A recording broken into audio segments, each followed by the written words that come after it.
Hello friends, welcome back in lecture number 26, class number 12. Class है हमारे पास 12th है, ठीक है। लेक्चर है हमारा 26, ओके। कल हमने प्रीवियस वीडियो में हमने 26 डाला था, शायद 25 था वो, ठीक है। तो ये लेक्चर नंबर 26 है, ओके। बात करते हैं अपन। हमने आपको कल बताया था कि हम नेक्स्ट टॉपिक है हमारा, वो है लेटर राइटिंग, एप्लीकेशन राइटिंग के बारे में हम बात करेंगे। 5 तरह के लेटर हैं, 5 टाइप्स के लेटर हैं आपके 12th क्लास में, वो मैंने आपको बताया है, ठीक है। तो पहला आज हम कर रहे हैं और फॉर्मेट तैयार कर रहे हैं हम। 5 फॉर्मेट में आपको बताऊंगा, ठीक है ना। बहुत सिंपल हैं, बहुत आसान हैं, कुछ चीज़ें याद करनी पड़ेंगी आपको और उसके बाद में कोई प्रॉब्लम होगी नहीं। तो पहला आज हम बात करेंगे आज यहाँ इस लेक्चर में, और वो पहला एप्लीकेशन करा रहा हूँ मैं, एप्लीकेशन फॉर जॉब, ठीक है। क्लियर बात। हम बात करेंगे आज जॉब एप्लीकेशन के बारे में, ठीक है, कि जॉब एप्लीकेशन कैसे लिखे जाते हैं, इसका क्या फॉर्मेट है। हम हेडिंग बता रहा हूँ मैं यहाँ पर, नीचे आप लिख सकते हैं। ये हेडिंग है जो कि कॉमन होगी सभी के अंदर, आपको ये लिखना है जो मैं यहाँ पर लिख रहा हूँ, ठीक है। ये लिखना ही लिखना है। तो ये कॉमन चीज़ें हैं, जो कॉमन चीज़ें मैं आपको यहाँ बता रहा हूँ। 12th क्लास को जो मैथ्स वाले स्टूडेंट्स हैं, हमारे बायो वाले स्टूडेंट्स हैं, उनको मैं इसे करा चुका हूँ, लेकिन वो देखें इनको, ठीक है। ऐसा नहीं है कि साहब ये तुमने कर लिए, टाइम खराब हो रहा है। नहीं, टाइम खराब नहीं होगा, आप इसे देखें। जॉब का मतलब होता है नौकरी, नौकरी के लिए आपको देना है, नौकरी के लिए एप्लीकेशन लिखना है। कैसे लिखेंगे ये इंपॉर्टेंट बात है, ठीक है। अब प्रॉब्लम ये है, जॉब कोई सी भी जॉब हो, ठीक है, चाहे वो कैसी भी जॉब हो, चाहे वो लेक्चर की हो, चाहे वो 4th क्लास की पियोन की हो, चाहे वो क्लर्क की हो, चाहे कंप्यूटर ऑपरेटर, यानी कोई भी पोस्ट हो, किसी भी इंस्टीट्यूट में हो, कोई प्रॉब्लम नहीं है, हम लिख सकते हैं, ठीक है। पहली बात और इम्पोर्टेंट बात यह है कि कोई भी एप्लीकेशन हम लिखते हैं, ठीक है, कोई भी लेटर हम लिखते हैं, समझ में आ रही है बात। लेटर या एप्लीकेशन जो भी हम लिखेंगे, उसमें पहली बात ध्यान रखने की है ये कि एड्रेस लिखा जाता है, और एड्रेस आपको पता है वो बाईं ओर यानी लेफ्ट साइड में हम सबसे पहले एड्रेस लिखते हैं, ठीक है। जैसे मैंने यहाँ एड्रेस लिखा और मैंने लिखा 5/125, ठीक है, मालवीय नगर, और नीचे लिख दिया फिर मैंने क्या, अलवर। ध्यान से सुनने की बात यह है, इंपॉर्टेंट बात यह है, नोट कर लिया आप, ध्यान से सुन ले एक बार। एड्रेस प्रश्न में मिलेगा आपको, और प्रश्न से ही एड्रेस को लिखना है, ठीक है। समझ में आ रही हो बात। एड्रेस किस में मिलेगा, प्रश्न में मिलेगा, और वही हमें लिखना है, ठीक है। अपनी तरफ से कुछ नहीं लिखना, अपनी तरफ से कोई भी इंफॉर्मेशन नहीं देनी है। अब प्रश्न ये आता है कि वो एड्रेस आए नहीं तो क्या करें, ठीक है। प्रॉब्लम ये है कि एड्रेस है ही नहीं प्रश्न में, तो फिर हम क्या करेंगे। सबसे पहले, चाहे आप लेटर लिख रहे हैं, एप्लीकेशन लिख रहे हैं, चाहे, ठीक है ना, इनमें एड्रेस लिखा जाता है, और वो एड्रेस होता है लिखने वाले का, जो एप्लीकेशन लिख रहा है, जो आवेदन कर रहा है, जो प्रार्थना पत्र पेश कर रहा है, और वो एड्रेस होता है प्रश्न में। कई बार प्रॉब्लम ये होती है कि एड्रेस होता ही नहीं है और हम अपना एड्रेस लिख जाते हैं, बिल्कुल गलत है, नंबर कट जाएंगे, ठीक है। यदि प्रश्न में एड्रेस नहीं है तो हमारे पास सॉल्यूशन ये है कि हम उसकी जगह लिखेंगे क्या, एग्जामिनेशन, और यहाँ लिख देंगे फिर क्या, हॉल, ठीक है। एग्जामिनेशन हॉल आप लिख देंगे। यदि जगह का नाम है तो लिखेंगे नहीं, और नहीं है तो नहीं लिखेंगे, ये ध्यान रखें, ठीक है। अलवर भी अपनी तरफ से नहीं लिखना है, यदि प्रश्न में है तो लिखे, नहीं तो कोई बात नहीं, खाली छोड़ दें आप। समझ में आ रही है बात।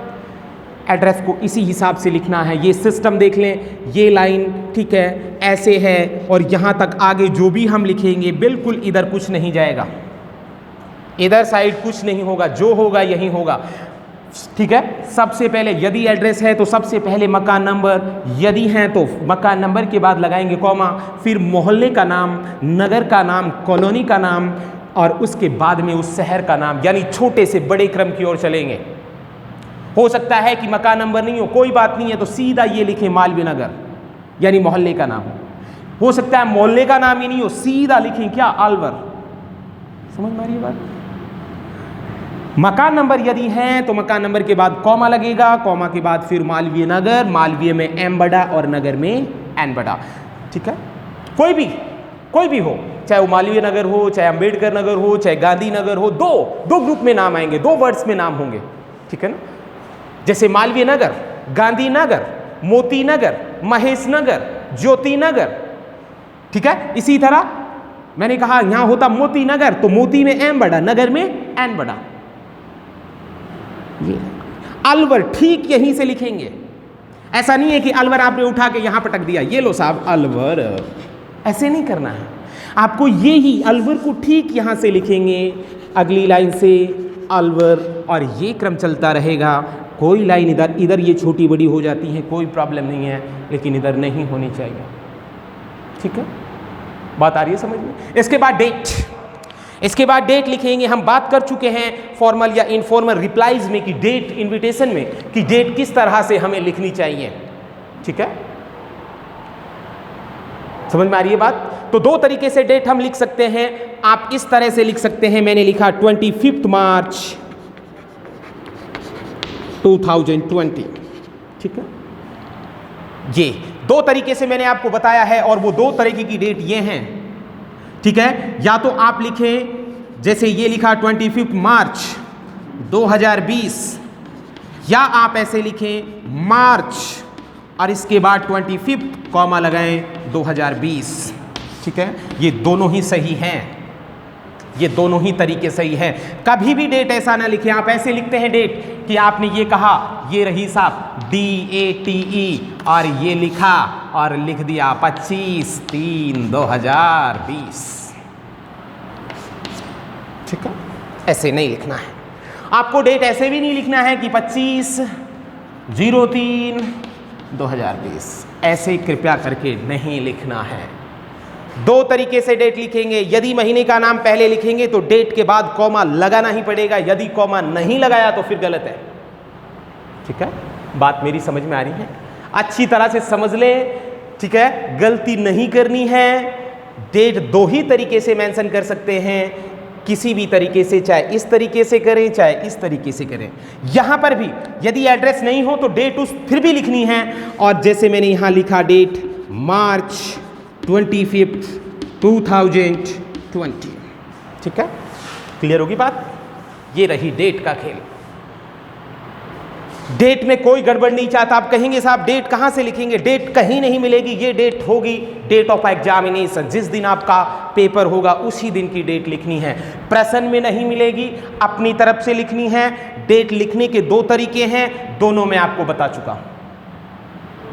एड्रेस है तो इस तरीके से लिखेंगे, और एड्रेस नहीं है तो फिर ये लिखेंगे एग्जामिनेशन हॉल। ये कॉमन है, सभी में यही लिखना है। ठीक है, आ रही है बात समझ में?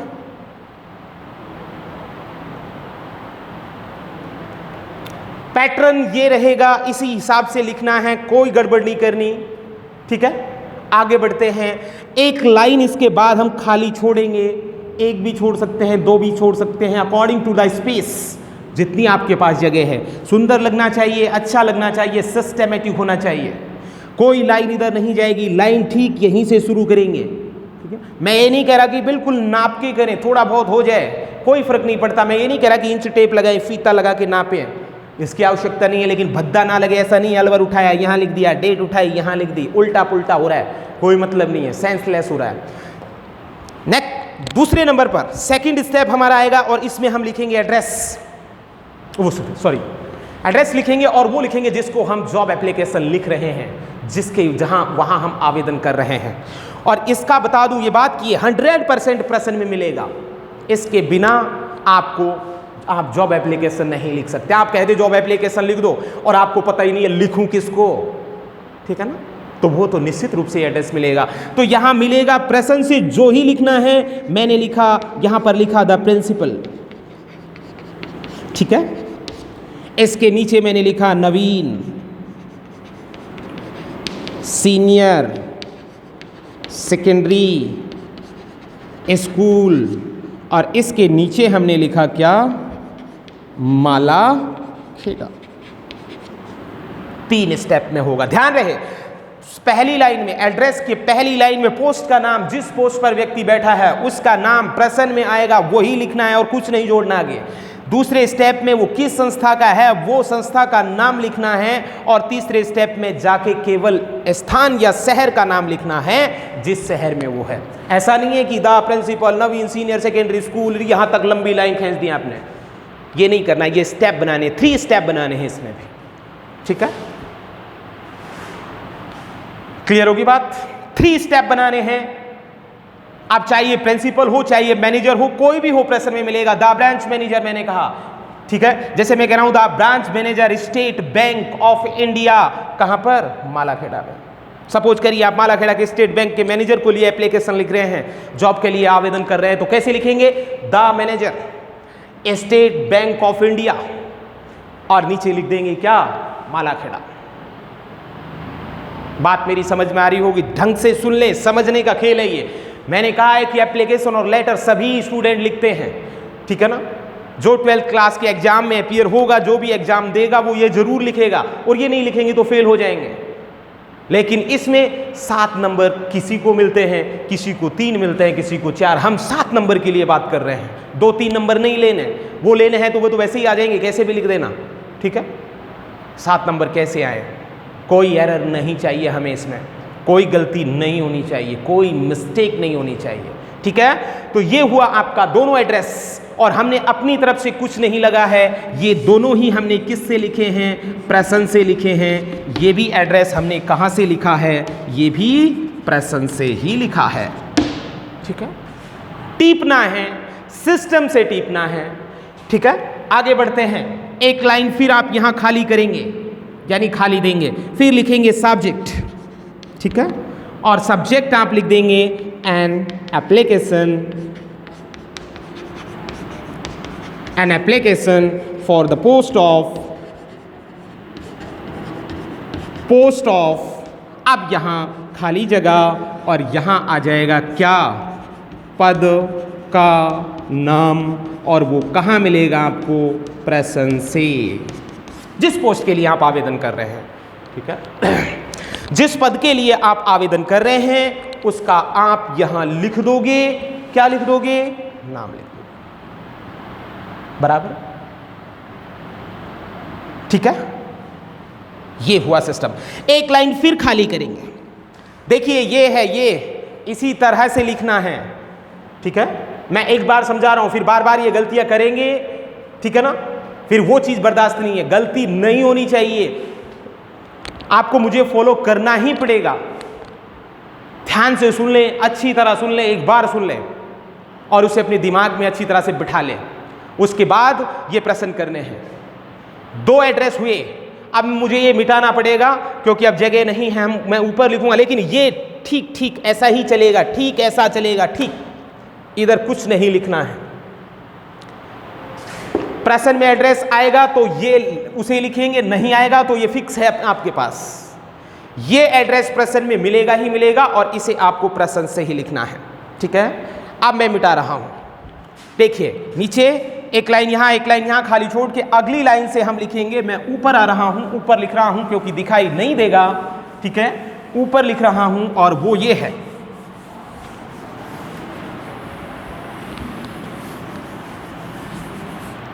और वो ये है, this is with reference, sorry sir के बाद कॉमा लगाएंगे, ठीक है। सर के बाद क्या लगाया आपने, कॉमा। ये लाइन खाली रहेगी सर वाली, इसमें कुछ नहीं लिखेंगे, पूरी लाइन खाली है। अगली लाइन ठीक यहां से शुरू नहीं करेंगे, यहां से करेंगे, और यहां आप लिख रहे हैं this is with reference to your advertisement. This is with reference to your advertisement in अगली लाइन ठीक यहीं से शुरू होगी, ये ध्यान रखें आप। एस के नीचे से यहां से नहीं करेंगे, ठीक है। सर के बाद कॉमा, पूरी लाइन खाली, ठीक है। आर के नीचे से लिखना शुरू करेंगे, फिर एस से नीचे से लिखेंगे। अगली लाइन यहां से नहीं, यहां से, इधर तो जाएंगे ही नहीं, एस से इधर तो जाना ही नहीं है, ये तो पूरा खाली है अपना, ठीक है। आपने लिखा है this is with reference to your advertisement in your esteemed newspaper the Rajasthan Patrika, ठीक है। इसे अंडरलाइन करें, क्यों करें हैं, कर रहे हैं, ये हम आपको बाद में बताएंगे, ठीक है। ऑन, यहां डेट लिख देंगे, और डेट हमने लिखी थी वहां एड्रेस में कितनी लिखी थी, 25, तो यहां लिख देंगे हम 20 मार्च 2020, ठीक है। और इसके बाद लगा देंगे फुल स्टॉप, ठीक है। इसके बाद क्या लगा दिया आपने, फुल स्टॉप, नहीं sorry, for the post of, और यहां खाली जगह, और यहां फिर हम लिखेंगे किसका नाम, पद का नाम, और वो कहां से आएगा, वो भी प्रेजेंट से आएगा, और इसके बाद फुल स्टॉप लगाएंगे, ठीक है। समझ में आ रही है बात। फुल स्टॉप लगा के पैराग्राफ चेंज नहीं करना है, फुल स्टॉप लगाना है, वहीं से आगे लिखना कंटिन्यू करेंगे। और मैंने लिखा है आई हैव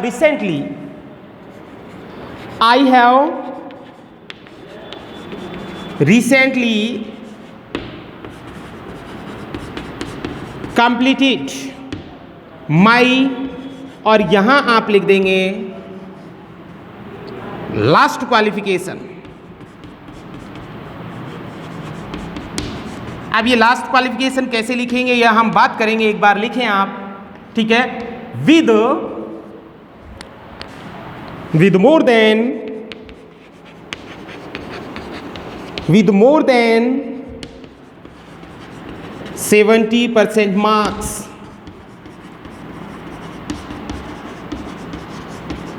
ठीक है। फुल स्टॉप अब यहां लगेगा।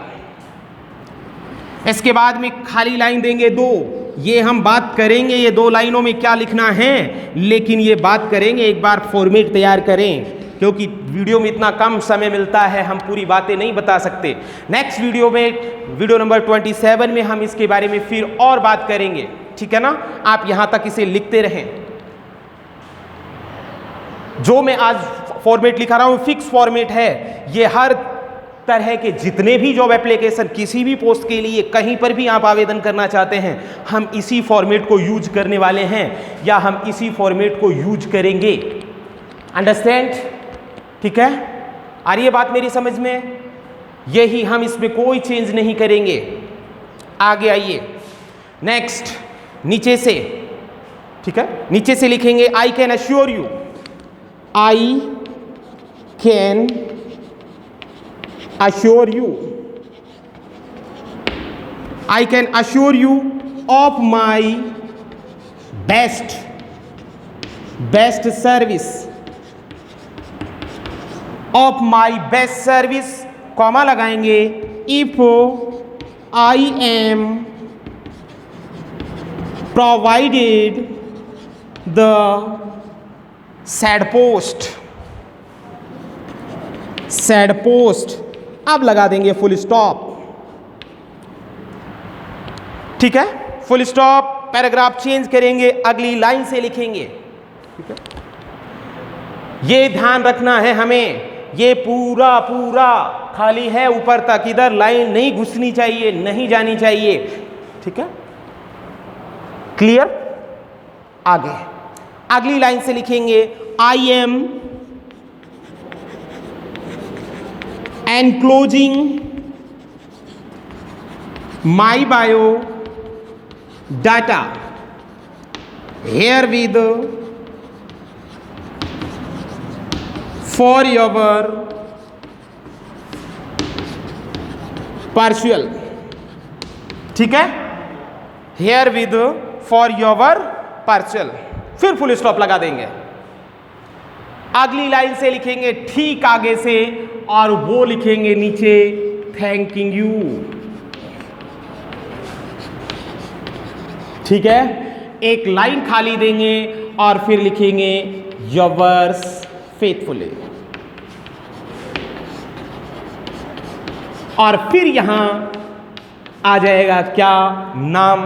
और नाम किसका आएगा आपको पता है, नाम आएगा जो आवेदन कर रहा है, जो एप्लीकेशन लिख रहा है, ठीक है। इतना सारा ये सब, ठीक है, ये सारी चीजें हमें प्रत्येक जॉब एप्लीकेशन में लिखनी है, ये आपको याद करना है, ठीक है। ये फॉर्मेट हम यूज लेने वाले हैं जॉब एप्लीकेशन में। अब ये जो खाली जगह हमने दे रखी है 2 लाइन, ये 2.5 लाइन, ये कैसे पूरी होंगी, इनमें हम क्या करेंगे, ये हमें समझना है। क्या लिखेंगे हम, ये हमें समझना है, ठीक है ना। और इसके बारे में हम बात करेंगे। बात आ रही है समझ में? एक बार हिंदी में आपको बता देता हूं, हिंदी सुने, नेक्स्ट वीडियो में इसको समझाएंगे, हम बात करेंगे इसके बारे में, लेकिन अभी हिंदी समझ लें एक बार इसकी। आपने लिखा है this is with reference to your advertisement. Reference का मतलब होता है संदर्भ में, क्या होता है, संदर्भ में। हमने लिखा है कि this is with reference to your advertisement, कि ये संदर्भ में है तुम्हारे विज्ञापन के, ठीक है। क्लियर है बात? इन योर एस्टीम न्यूज़पेपर, यानी तुम्हारे प्रतिष्ठित समाचार पत्र के, इन राजस्थान पत्रिका, यानी राजस्थान पत्रिका, ये नेम ऑफ न्यूज़पेपर है, ये अखबार में भी आ सकता है तो वो लिखना है, और नहीं आना है तो फिर अपनी तरफ से लिखना है। आ रही बात समझ में? ठीक है, आगे बढ़ते हैं। डेट, जिस दिन वो एडवर्टाइजमेंट आया है, विज्ञापन आया है फॉर द पोस्ट ऑफ, और पद के लिए, जिस पद के लिए है, ये प्रश्न में आएगा, वहां से हमें लिखना है। I have recently completed my last qualification, और इससे आगे लिखना है कि मैंने अभी तत्काल ही पूर्ण किया है मेरी अंतिम क्वालिफिकेशन। क्वालिफिकेशन मतलब आप जानते हो, क्वालिफिकेशन की जगह यहां पर हम लिख देंगे क्या, यहां पर लिख देंगे क्या, योग्यता। जितने भी आप पढ़े लिखे हो, ठीक है ना, समझ में आ रहा है, जितने भी आप पढ़े लिखे हो। और ये किसके अनुसार लिखेंगे, ये लिखेंगे पद के अनुसार, कि जैसा पद वैसी योग्यता। प्रश्न में भी हो सकती है, नहीं भी हो सकती है। फुल स्टॉप लगा देंगे। नीचे लिखा है I can assure you, assure मतलब विश्वास दिलाना, आश्वस्त करना। आई कैन अश्योर यू, मैं आपको विश्वास दिलाता हूँ, ऑफ माई बेस्ट सर्विस, अपनी श्रेष्ठ सेवा का, श्रेष्ठ काम का। इफ, यदि, ठीक है ना, I am provided the sad post, कि यदि मुझे उपलब्ध कराई गई कहा गया पद, ठीक है। फिर पैराग्राफ चेंज करेंगे, आगे लिखेंगे I am enclosing my biodata, यहाँ पर मैं संलग्न कर रहा हूँ। एनक्लोज मतलब होता है संलग्न करना, संलग्न करना माई बायोडाटा, मेरे परिचय को, बायोडाटा को। हियर विद मतलब यहाँ पर फॉर योर पर्सुअल, तुम्हारी जानकारी के लिए, ठीक है। पर्सुअल का मतलब होता है जानकारी के लिए, कि मैं यहाँ तुम्हारी जानकारी के लिए अपना बायोडाटा संलग्न कर रहा हूँ, जोड़ रहा हूँ, अटैच्ड कर रहा हूँ, ठीक है, बराबर। थैंकिंग यू योर्स फेथफुली, ये ध्यान रखें, ऐसे कभी नहीं लिखना है, ठीक है। आप पैसे लिखते हो, ऐसे हमें नहीं लिखना है, कभी नहीं करना है, ये गलत है। तो इस आदत को चेंज कर लेना, हमें कहीं पर भी किसी भी कंडीशन में ऐसा नहीं लिखना है। बात आ रही है समझ में? ठीक है। योर्स को ऐसे ही लिखेंगे। अब ऐसा क्यों नहीं लिखेंगे, क्वेश्चन ये आता है कि बहुत बार आज तक हम ऐसा लिखते आए हैं, आप बोल रहे हो सर कि आप ऐसे लिखिए, ऐसे नहीं लिखिए, ठीक है ना। तो बहुत बड़ा रीजन है, और हम बता चुके हैं 11th क्लास में आपको, ठीक है। लेकिन फिर भी जो लोग जानना चाहते हैं, जो लोग जानना चाहते हैं उनके लिए बताता हूं, ठीक है। क्या है, देखिए, योवर एक प्रोनाउन है। योवर क्या है, एक प्रोनाउन है। कौन सा प्रोनाउन है, ठीक है, पजेसिव एडजेक्टिव। और इसके साथ एपोस्ट्रोफी एस नहीं लगता है कभी भी, क्योंकि हमने आपको बताया था ठीक है, हमने आपको जेनेटिव केस पढ़ाया था 11वीं क्लास में, 11th क्लास में, और हमने आपको बताया था कि पर्सनल प्रोनाउन कभी भी पर्सनल प्रोनाउन का जेनेटिव केस नहीं बनता, यानी एपोस्ट्रोफी एस लगाने इस काके की के अर्थ में एपोस्ट्रोफी एस का प्रयोग कभी भी नहीं होता है। ऐसे कभी नहीं होता he is my friend, he is room, ये जो भी आप कहें ऐसा नहीं हो सकता है, क्योंकि ही एक पर्सनल प्रोनाउन है और इसके साथ भी आप एपोस्ट्रोफी एस नहीं लगा सकते। तो इस तरह की मिस्टेक्स ना करें, ठीक है ना, इस तरह की गलती ना करें, इस तरह की मिस्टेक्स ना करें, ये गलत होगा, ठीक है। अब इसके बारे में कल नेक्स्ट 27 वीडियो में हम बताएंगे कि किस तरह से इसको हम कंप्लीट करेंगे, इस जॉब एप्लीकेशन को, इस 2 खाली जगह हैं रिक्त स्थानों की पूर्ति कैसे करेंगे। लेकिन आपको बता दूं कि ये याद करने हैं, बिना याद करे कुछ भी नहीं होगा, ठीक है।